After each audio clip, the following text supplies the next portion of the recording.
If you don't like Calvinism, you have to provide some other answer to this mysterious question of, is God sovereign, and if so, in what sense? And does that sovereignty extend to creaturely wills, or does it only extend to things like the die being cast, but not creaturely wills? Any view you take on this, I would just say we've all got room for trembling and humility here. Any view you take on this has difficulties.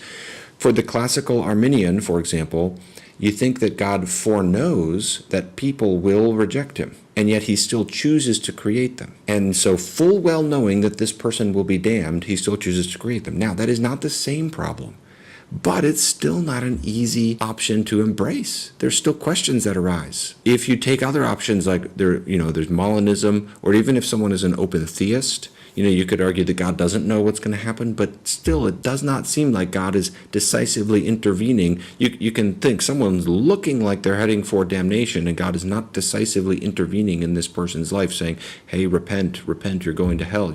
On no view are all the questions of how is it that God has created a world and is governing this world in such a way that people will end up in eternal damnation. On no view that I can see are all of the questions about that taken off the table.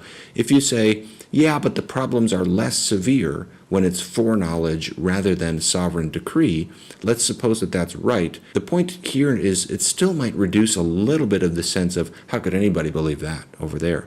Because this is a difficult question for all of us. There's enough on this question that should make us all be humble enough to say, we're in some deep waters here. And there's really not much room, I don't think, for contempt of the other options.